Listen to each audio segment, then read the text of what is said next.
I'm a 27-year-old woman who moved to the U.S. almost 7 years ago. I have two half-sisters from my dad's side, born to different women. We used to be very close, even though they're technically illegitimate. I shared part of my small inheritance from our grandparents with them, but our father never acknowledged them and left them with nothing. 2 years ago, my sisters also moved to the U.S. The middle one, let's call her Mary, got a company to sponsor her for a work visa. The eldest, Karen, who's 30, got a student visa and moved in with me since I already had a job and a decent salary. Our deal was simple. I'd cover all the bills and food, and she'd find a job at the university since she couldn't work elsewhere due to her visa restrictions. All I asked was for her to pitch in with some minor chores around the house. I have a dog and a cat, but I assured her she wouldn't have to worry about them while she was busy with school and work. Plus, I have a step-family who often helps out with household tasks, especially since I help babysit for them. It seemed like a fair arrangement, especially for a student. But apparently, it wasn't enough. While Karen was in school, she met a guy named Ken. I knew him from my university days. He's not exactly the best guy around, but I didn't think he was a serious threat. Karen, however, was smitten with him. Despite my warnings about Ken's reputation, she didn't care. I agreed to let her make her own choices, as long as Ken didn't come over to my place. Then, COVID-19 struck. My work hours got cut, Karen's school was put on hold, and she lost her campus job. With everything going haywire, we had to downsize and move into a smaller apartment. I took on a second job and did some freelance work on the side, which left me with barely any personal time. I was dating someone, but both of us were overwhelmed with work and bills, so we hardly got to see each other. Meanwhile, Karen and Ken were getting closer, and he started showing up at our apartment, despite Karen not being on the lease. My landlord was understanding, but Ken's behavior became increasingly inappropriate. He would make comments about my appearance, calling me exotic due to my mixed Caribbean heritage, while Karen resembled our European-descended father more closely and was considered more conventionally attractive. Ken would invade my personal space and touch me inappropriately. I tried to avoid him by staying in my room or walking my pets whenever he was around. Despite my discomfort, Karen kept insisting that I spend time alone with Ken to bond with him, even though they had only been dating for 7 months at that point. I made excuses to avoid it. In November 2020, I got a better position at my main job, allowing me to quit my second job and have more free time.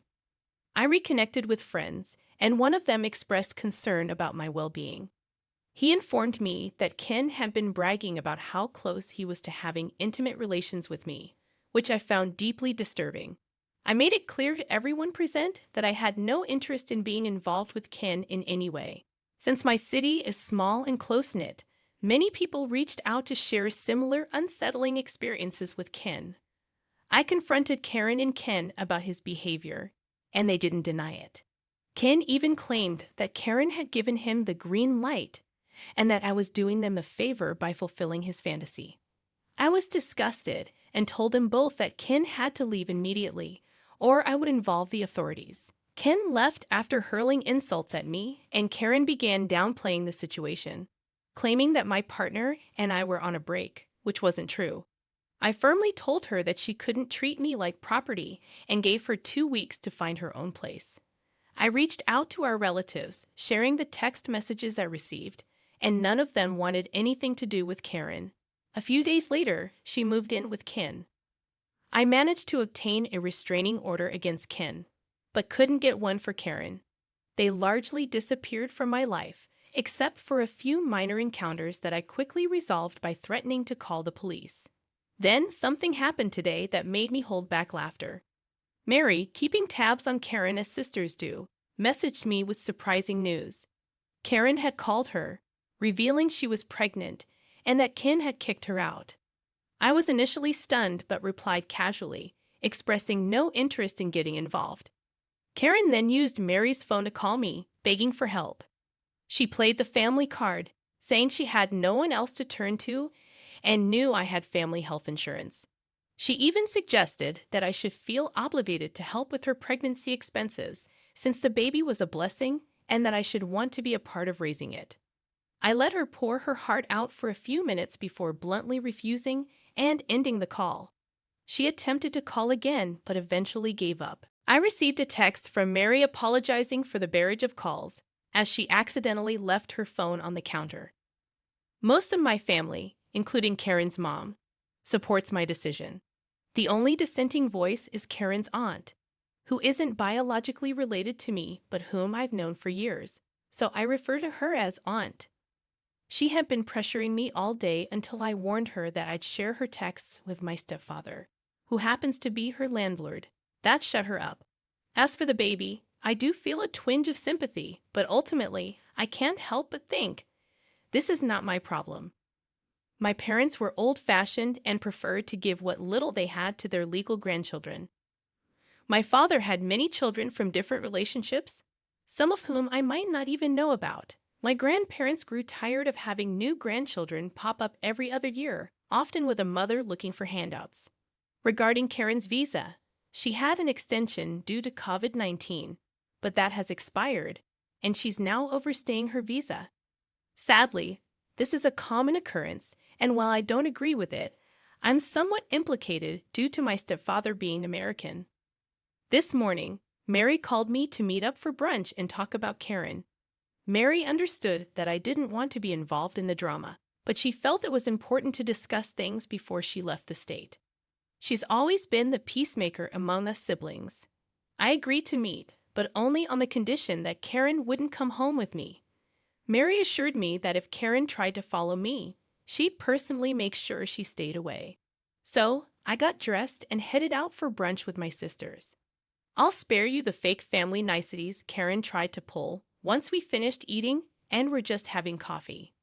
Mary laid everything out on the table.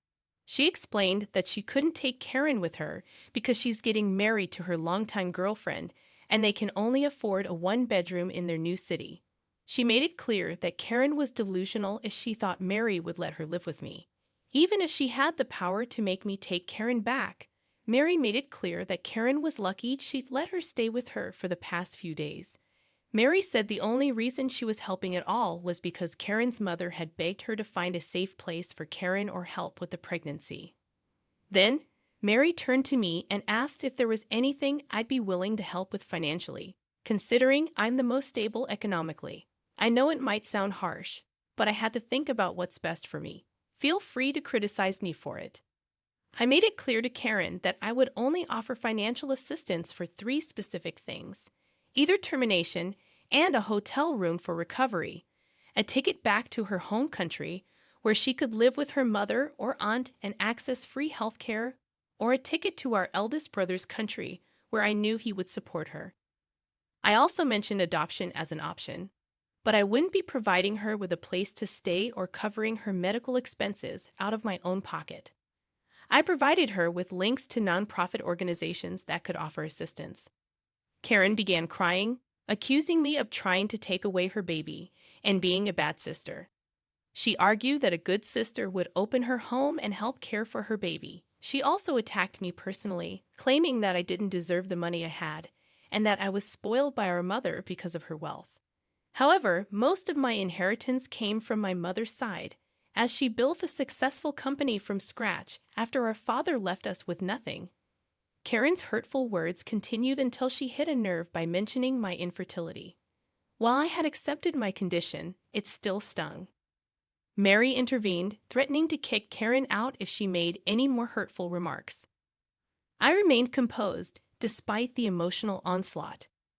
Karen, sensing she had gone too far, stopped crying and seemed to come up with a plan. Karen shocked me by suggesting that I adopt her baby, and I couldn't help but laugh at the absurdity of it. Adopting her child was out of the question. I didn't want Karen or her ex anywhere near my life, let alone their baby. While I didn't hold any ill will toward the child, I had no desire to be involved in raising it. I was on the verge of giving Karen a piece of my mind, but Mary intervened just in time. Mary laid out Karen's options plainly. She could either terminate the pregnancy or return to her home country. Either way, she couldn't stay with us because of her legal status, which could jeopardize Mary's job and my residency status. Karen had until the following Friday to make a decision. Mary made it clear that she didn't want Karen near me, fearing for my safety, and declared that Karen had lost the privilege of spending time with either of us in person.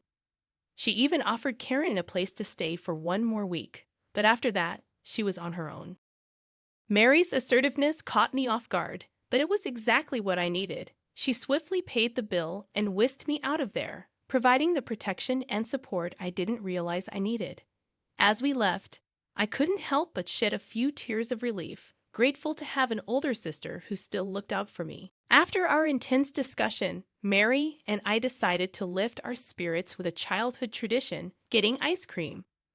We talked about our plans to spend holidays and vacations together, trying to focus on happier things.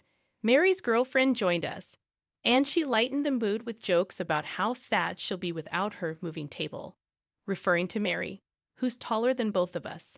It's an ongoing joke between them, nothing too serious, thankfully. Later, Mary and her girlfriend will join me for dinner, depending on how things with Karen unfold. I'll try to update everyone, but honestly, I think it's pretty much over with Karen.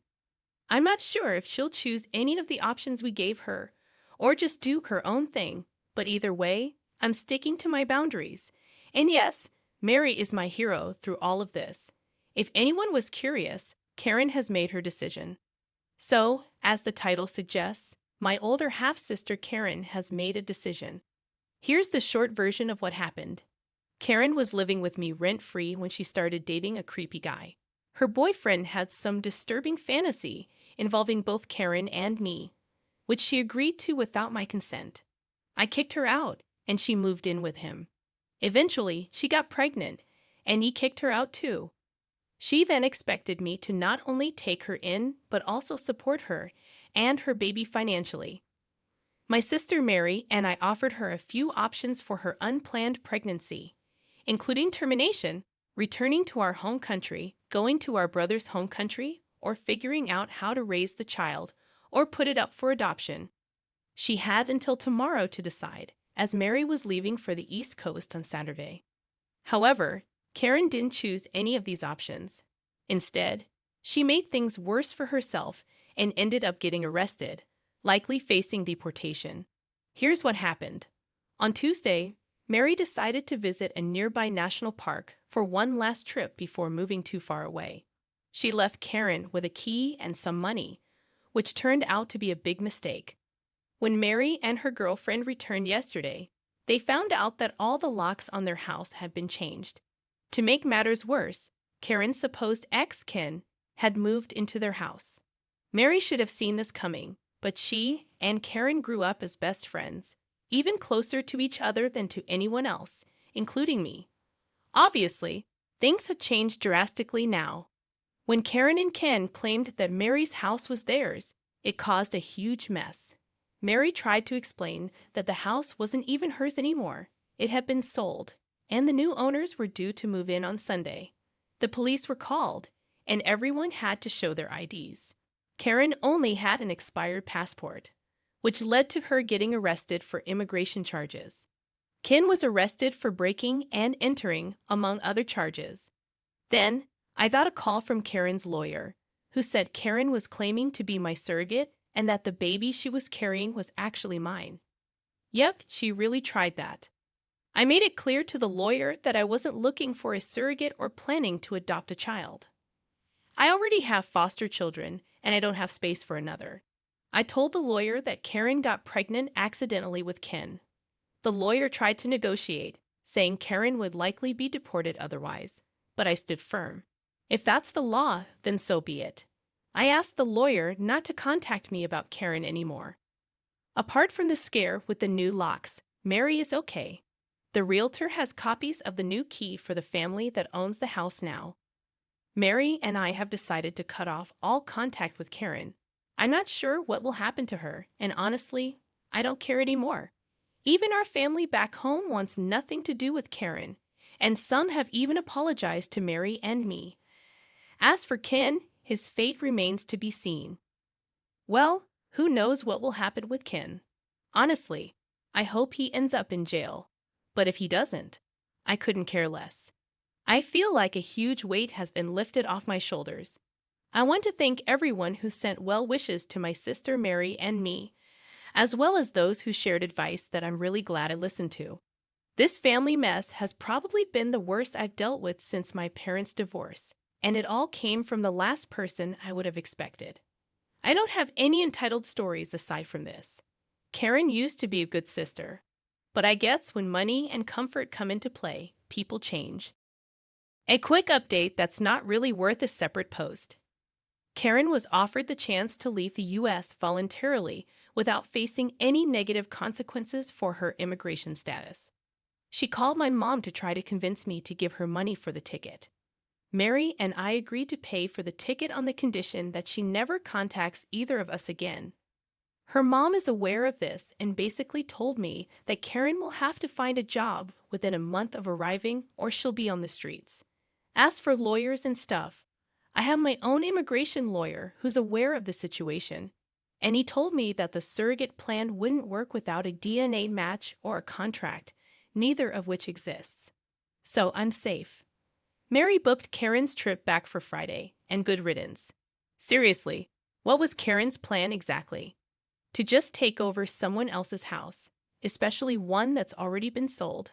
Karen and Ken are as clueless as they are entitled. And I'm horrified that they're bringing a child into this world. I genuinely feel sorry for the unborn baby, and I hope they end up with someone who has empathy and good morals. The timing couldn't have been better for Mary with this whole mess happening just as she's moving to another state. Karen won't know how to find her. But I do worry about Mary's girlfriend, especially since Ken is still around. For her safety, I hope she keeps tabs on him. I know she wants this all to be over, but it might be a good idea for her to know what happens to him because he's proven himself to be a real creep.